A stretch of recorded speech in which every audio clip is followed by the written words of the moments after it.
संख्या के अंदर भाज्य संख्या क्या होती है और अभाज्य संख्या क्या होती है। आज हम लोग इसी पॉइंट पर, इसी बिंदु पर चर्चा करेंगे और हम लोग सीखेंगे कि भाज्य संख्या, अभाज्य संख्या क्या होती है।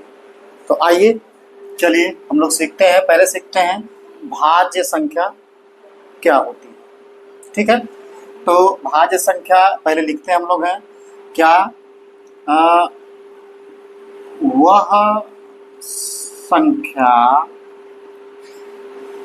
संख्या जिसके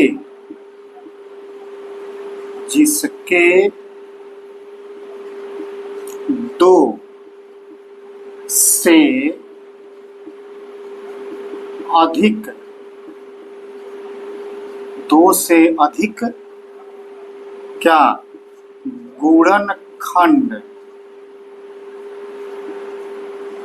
जिसके दो से अधिक गुणनखंड हो वह भाज्य संख्या होती है। देखिए ध्यान से, वह संख्या जिसके दो से अधिक गुणनखंड होते हैं, मतलब कि ऐसी संख्या जिसको काटा जाए तो दो से अधिक संख्याएं काट सकती हूँ। ठीक, जैसे आप ले लीजिए 4 को। ठीक है, 4। ठीक, हाँ, 4 को अब हम लोग काटेंगे तो 4 को हम लोग काटेंगे तो 4 किससे कटेगा? 1 से कटेगा, 2 से कटेगा और स्वयं 4 से कटेगा। ठीक, हाँ, ध्यान दीजिए 4 संख्या, जैसे देखिए यहाँ पे 4 है, 4 किससे कटेगा? 1 से कटेगा, 2 से कटेगा और 4 से कटेगा। ठीक, अभी ले लीजिए 6, तो 6 भी देखिए किससे कटेगा? 1 से कटेगा, 2 से कटेगा, 3 से कटेगा और स्वयं से कटेगा। ठीक, इसके बाद आप ले लीजिए 8, तो 8 किससे कटेगा? 1 से कटेगा, 2 से कटेगा, 4 से कटेगा और 8 से कटेगा। ठीक, अभी देखिए एक संख्या हम यहाँ पे लेते हैं 9। क्या लेते हैं? 9। ठीक, 9 वैसे विषम संख्या है लेकिन 9 भाज्य संख्या है। ठीक, कैसे? देखिए जैसे ये 1 से कटेगी, इसके बाद 3 से कटेगी और फिर इसके बाद 9 से कटेगी, यानी 9 के जो गुणनखंड हैं वो 2 से अधिक है, यानी 1, 2, 3 गुणनखंड है।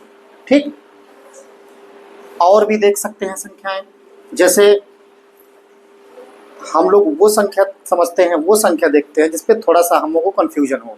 जैसे 9 को देख लिया हम लोगों ने, अब 9 को देखने के बाद हम लोग किसको देखेंगे?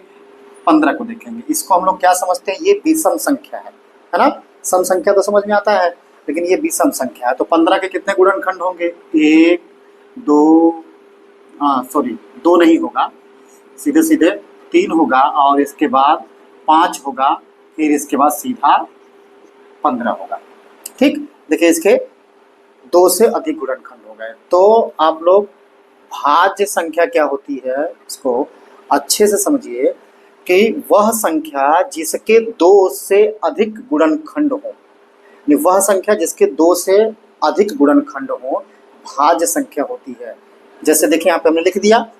ठीक, अब हमने यहाँ पे एक चीज देखिए, आप लोगों को 2 नहीं लिखा क्योंकि 2 सम संख्या होती है लेकिन 2 नहीं लिखा। क्यों 2 नहीं लिखा? जैसे देखिए हम यहाँ पे लिखते हैं 2।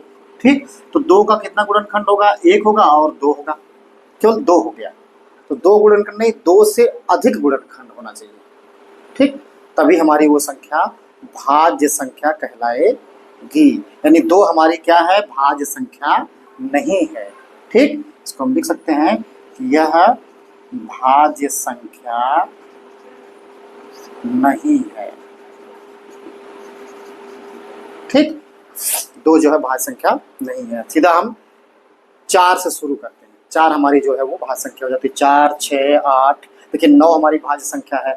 अभी आपको 10 तो है ही है, 12 है ही है, 14 भी है।